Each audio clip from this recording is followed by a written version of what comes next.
शाम का समय था। ऑफिस से घर आने के बाद पिता फिर से ऑफिस की फाइल्स में उलझा हुआ था।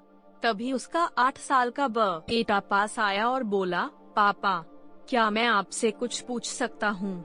हाँ, पूछो। फाइल से नजर हटाए बगैर पिता ने जवाब दिया। आप 1 घंटे में कितना कमा लेते हैं? बेटा ने पूछा। इस अजीब सवाल पर पिता को कुछ गुस्सा आया। उसने जवाब दिया, तुम्हें इससे क्या मतलब? क्यों बेकार के सवाल पूछकर मेरा समय खराब कर रहे हो? देखते नहीं, मैं काम में बिजी हूँ। पापा, मैं बस जानना चाहता हूँ। प्लीज बताइए ना, आप 1 घंटे में कितना कमा लेते हैं? बेटा जिद करने लगा। 500 रुपए, पिता ने जवाब दिया और काम में लग गया। ओह, बेटा सिर झुकाकर कुछ सोचने लगा। फिर सिर उठाकर बोला, पापा, आप मुझे 300 रुपए उधार दे सकते हैं? यह सुनना था कि पिता का गुस्सा बढ़ गया। वह बेटे को झिड़कते हुए बोला, अच्छा, तो तुम इसलिए मुझसे मेरी सैलरी पूछ रहे थे? तुम्हें खिलौना या कोई फालतू सी चीज खरीदनी है? अब एक शब्द कहे बगैर सीधे अपने कमरे में जाओ और सो जाओ।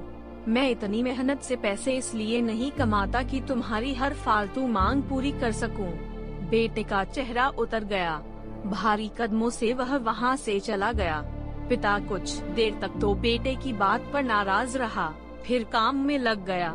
काम खत्म होने तक उसकी नाराजगी भी खत्म हो चुकी थी। अब उसे बेटे के प्रति अपने खुद के व्यवहार पर दुख होने लगा। वह सोचने लगा कि हो सकता है बेटे को सच में किसी जरूरी चीज के लिए 300 रुपए की जरूरत हो। वो वैसे भी हर समय पैसे नहीं मांगता। वह बेटे के कमरे में गया। देखा, बेटा बिस्तर पर लेटा हुआ था। उसने पूछा, सो गए क्या?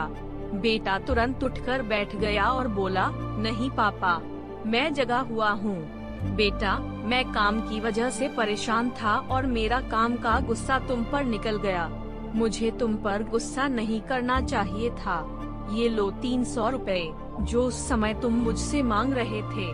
पिता बेटे के पास बैठते हुए बोला, थैंक यू पापा। बेटा चहक उठा। 300 रुपए एक तरफ रख उसने अपने तकिए के नीचे दबे कुछ नोट निकाले और उन्हें गिनने लगा। यह देख पिता को फिर से गुस्सा आने लगा। वह गुस्से में बोला, जब तुम्हारे पास पहले से ही पैसे थे तो तुम और पैसे क्यों मांग रहे थे?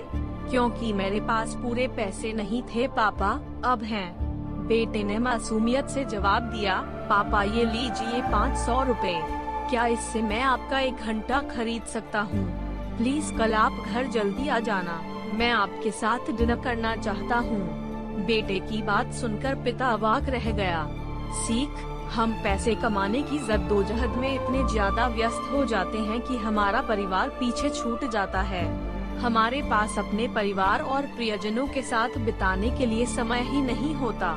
समय धीरे धीरे हमारे हाथ से फिसलता चला जा रहा है और बीता समय कभी वापस नहीं आएगा। ऑफिस में हमारा रिप्लेसमेंट बड़ी ही आसानी से ढूंढ लिया जाएगा, लेकिन परिवार का कोई रिप्लेसमेंट नहीं है। अपने परिवार को महत्व दें।